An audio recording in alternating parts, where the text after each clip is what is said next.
এফালে কয়লা খনিত মৃত্যুৰ বিভীষিকা, আনফালে দেবুলাল গাৰ্লুছাৰ শক্তি প্ৰদৰ্শন। এফালে কণিকা হুজাৰ গ্ৰেপ্তাৰৰ দাবী, আনফালে কণিকা হুজাই জিন্দাবাদ ধ্বনি।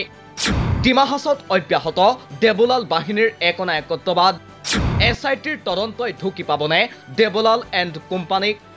বুকু কপাই যোৱা উমৰাংচুৰ ঘটনাৰ 11 দিন উকলিল। এতিয়াও আৰক্ষীৰ তদন্তই চুব নোৱাৰিলে দেবুলাল গাৰ্লুছা আৰু কণিকা হুজাইক। ক্ষমতাৰ অপব্যৱহাৰেৰে দেবুলাল গাৰ্লুছা আৰু কণিকা হুজাই উমৰাংচুৰ ঠায়ে ঠায়ে চলাইছিল অবৈধ কয়লা খনন। কিন্তু তাৰ পাছতো কিয় অবৈধ কয়লা খননৰ গোচৰত তদন্তৰ আওতালৈ অহা নাই দেবুলাল এণ্ড কোম্পানী? ইতিমধ্যে মুখ্যমন্ত্ৰীয়ে স্বীকাৰ কৰিছে উমৰাংচুৰ অবৈধ কয়লা খনিৰ কথা। মুখ্যমন্ত্ৰীৰ মতে ডিমা হাছাওত আছে 220টা অবৈধ কয়লা খনি। কিন্তু কাৰ সাহসত ফুপুলা হৈছে ডিমা হাছাওৰ বুকু? অভিযোগ অনুসৰি দেবুলাল গাৰ্লুছাৰ অনুমতি অবিহনে ডিমা হাছাওত কৰিব নোৱাৰে কয়লা ব্যৱসায়। কণিকা হুজাৰ চালান নোহোৱাকৈ লৰচৰ নহয় অবৈধ কয়লা ভৰ্তিৰ ট্ৰাক। আসাম কোৱাৰীৰ কয়লা খনি উমৰাংচুত কয়লা ব্যৱসায় কৰা মূল ব্যক্তিজন হৈছে Dima Hasao North Cachar Hills Autonomous কাউন্সিলৰ মুখ্য কাৰ্যবাহী সদস্য দেবুলাল গাৰ্লুছা। তেওঁৰ নেতৃত্বতে তাত কয়লা ব্যৱসায় হয়। দেবুলাল গাৰ্লুছাৰ অনুমতিৰ অবিহনে কোনেও তাত কয়লা ব্যৱসায় কৰিব নোৱাৰে। আৰু কণিকা হুজাই চালান নোলোৱাকৈ উমৰাংচুৰ পৰা কোনেও কয়লা ট্ৰান্সপৰ্টেশ্যন কৰিব নোৱাৰে। কেৱল ইমানেই নহয়, ডিমা হাছাওৰ অবৈধ খননৰ বিষয়ে আৰক্ষী বিষয়া তথা বন বিভাগে ভালদৰেই গম পাইছিল বুলি বিভিন্নজনে অভিযোগ উত্থাপন কৰি আহিছে।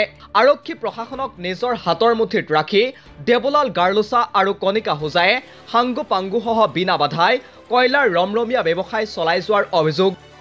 যিহেতু স্বায়ত্তশাসিত পৰিষদৰ মুখ্য কাৰ্যবাহী সদস্যগৰাকীৰ বিৰুদ্ধে উত্থাপিত হৈছে ভয়ংকৰ অভিযোগ। তাৰ পাছতো আৰক্ষীৰ তদন্তত দেবুলাল এণ্ড কোম্পানীৰ কাষ চাপিব নোৱাৰাটোৱে ক্ষমতাৰ অপব্যৱহাৰৰ অভিযোগকেই যেন ন্যায্যতা প্ৰদান কৰিছে। সেয়ে ডিমা হাছাও স্বায়ত্তশাসিত পৰিষদৰ প্ৰাক্তন মুখ্য কাৰ্যবাহী সদস্য তথা প্ৰাক্তন বিধায়ক সমৰজিৎ হাফলংবাৰ দাবী, নিৰপেক্ষ তদন্তৰ খাতিৰত CEM পদৰ পৰা বৰ্খাস্ত কৰক দেবুলাল গাৰ্লুছাক। সাংবিধানিক পদত বাহাল থাকিলে সাক্ষীক প্ৰভাৱিত কৰিব দেবুলাল গাৰ্লুছাই। তদন্ত আয়োগটো আমাৰ 6 শিডিউল সংবিধানত আমাৰ প্ৰভিজন আছে। পেৰাগ্ৰাফ 14ত এইটো প্ৰভিজন আছে, যদি অট'নমাছ কাউন্সিল সংবিধান মতে নচলে, অট'নমাছ কাউন্সিলে যদি দুৰ্নীতি কৰে, তাৰ কাৰণে পেৰাগ্ৰাফ 14ত তদন্ত আয়োগ গঠন কৰিব পাৰে। আৰু এটা আমাৰ সংবিধানত ব্যৱস্থা আছে, আমাৰ 6 শিডিউল সংবিধানত পেৰাগ্ৰাফ 16ত যদি কাউন্সিল অট'নমাছ কাউন্সিল যদি 6 শিডিউল অট'নমাছ কাউন্সিল যদি সংবিধান মতে নচলে আৰু তাত যদি দুৰ্নীতি হৈছে, তেনেহ'লে আয়োগ গঠন কৰাৰ লগে লগে পেৰাগ্ৰাফ 16 মতে যি এক্সিকিউটিভ কমিটি আছে, যি মুখ্য কাৰ্যবাহী সদস্য, তাক বৰ্খাস্ত কৰিব লাগে। আমি নিৰপেক্ষ আৰু নিকা তদন্তৰ কাৰণে এই মুখ্য কাৰ্যবাহী সদস্য CMক পদৰ পৰা বৰ্খাস্ত কৰিব লাগে, এইটো সংবিধানৰ প্ৰভিজন আছে। দেবুলাল গাৰ্লুছাই নহয়, বদলি কৰক ডিমা হাছাওৰ আৰক্ষী অধীক্ষক আৰু 3 কিলোৰ ভাৰপ্ৰাপ্ত আৰক্ষী বিষয়াক।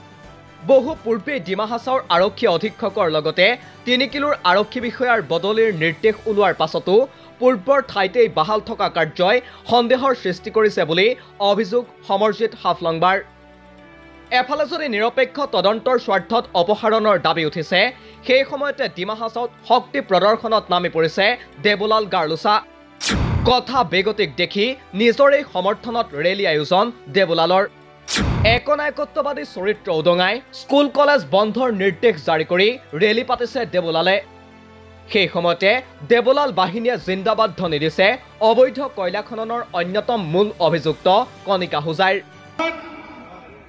কণিকা হুজাই লম্বে, কণিকা হুজাই লম্বে, কণিকা হুজাই জিন্দাবাদ, কণিকা হুজাই জিন্দাবাদ, কণিকা হুজাই জিন্দাবাদ। বিভিন্ন পক্ষই ন্যায়ৰ খাতিৰত SITৰ নিৰপেক্ষ তদন্তৰ দাবী কৰিছে। খুদ দেবুলাল গাৰ্লুছাইও দাবী কৰিছে নিৰপেক্ষ তদন্তৰ। SIT कमेटी बना दिया है, पूरा इंक्वायरी होगा और दोबारा ऐसा घटना होने के लिए असम सरकार से भी बोला है कि हम भी चाहता है जो लोग ऐसा घटना किया है, जो लोग ऐसा हो रहा है, उसका जरूर नियम का कानून का हिसाब से हम लोग पनिशमेंट दिलाएगा। কিন্তু নিৰপেক্ষ তদন্তৰ দাবী কৰি যদি মূল অভিযুক্তই একনায়কত্ববাদী চৰিত্ৰ প্ৰদৰ্শন কৰি শক্তি প্ৰদৰ্শনৰ যুঁজত থাকে বা সাংবিধানিক পদবী খামুচি ধৰি থাকে তেতিয়া সম্ভৱ হ'বনে নিৰপেক্ষ তদন্তৰ? নিউজ ডেস্ক ৰিপৰ্ট, দি ক্ৰছ কাৰেণ্ট।